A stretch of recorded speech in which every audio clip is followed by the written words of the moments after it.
So the key positions impacting student retentions.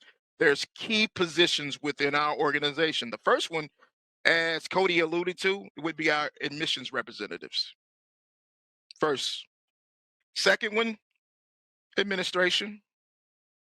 And as I see it, the last, instructors.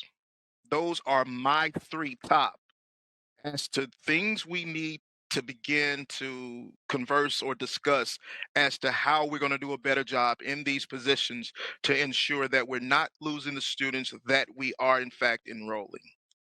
So let's talk a little bit about admissions representatives.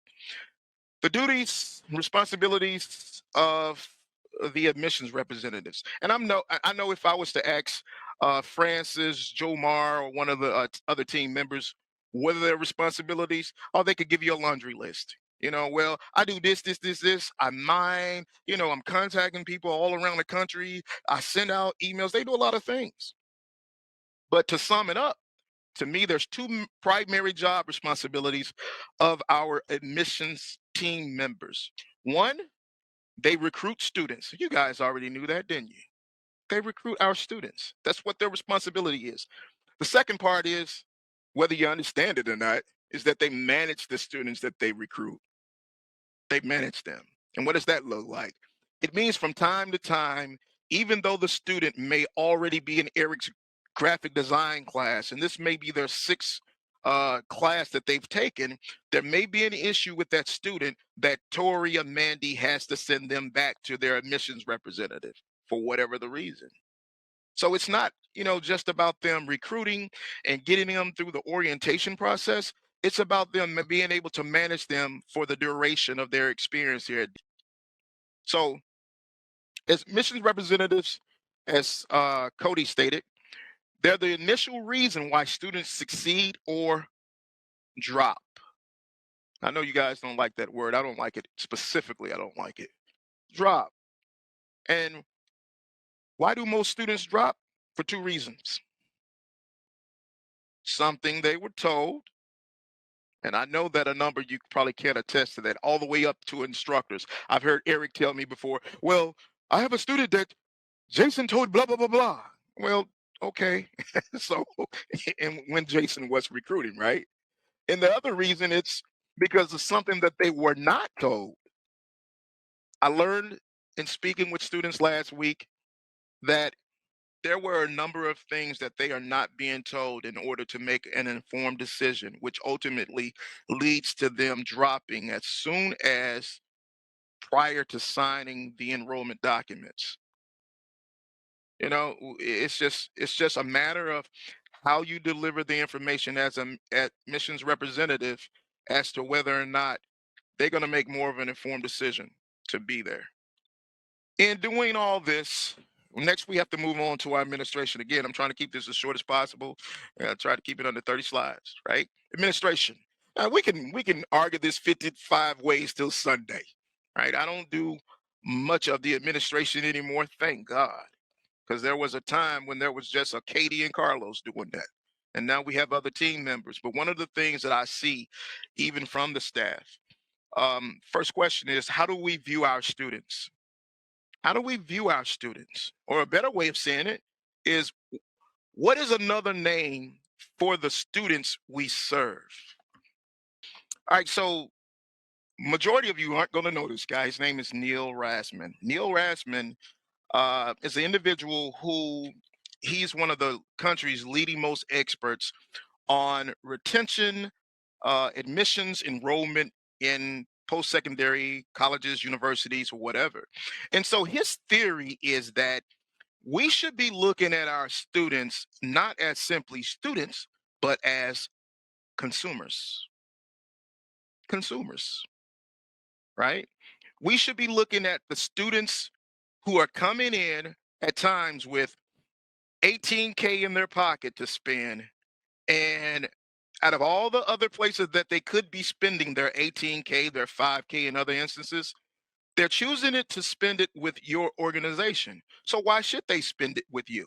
So when you begin to understand or to equate in your mind that these are actually consumers or customers, then it should make a shift in the way that you engage with these students, right? So one of the things that he's learned in his studies is that a lot of times we think that our students are dropping because, well, it's because of their grades. Because for some reason Courtney wanted to give somebody an F. That's not a real reason as to why they're dropping, not necessarily, right? Or we think that our students, they want to drop because of the educational quality. Oh, because I'm taking classes online versus taking them in person. Well, that has some merits to it, especially after this last year of pandemia, right? But that's not one of the biggest reasons. Three of the biggest reasons that he's found as to why your school doesn't retain students. One, students feel like we don't care. I'll pause right there for a minute. Students feel like we don't care. And how do we know that?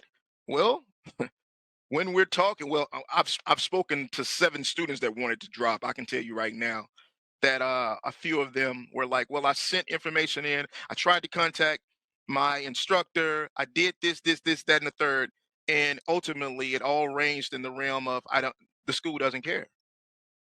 So why should I? Now, ways administration can increase retention. I don't know. This is Carlos 101. I'm gonna give you my practical ways. You guys may have something different.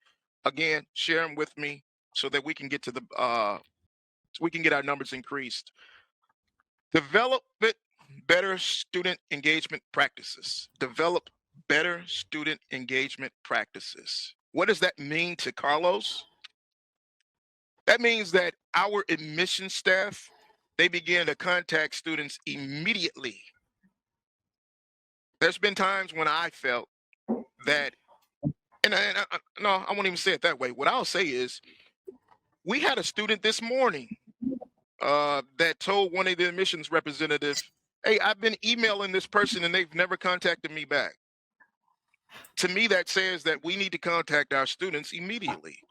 Now, I don't know what the reason was for either way. All I know is that this is the sentiment that the student gave us.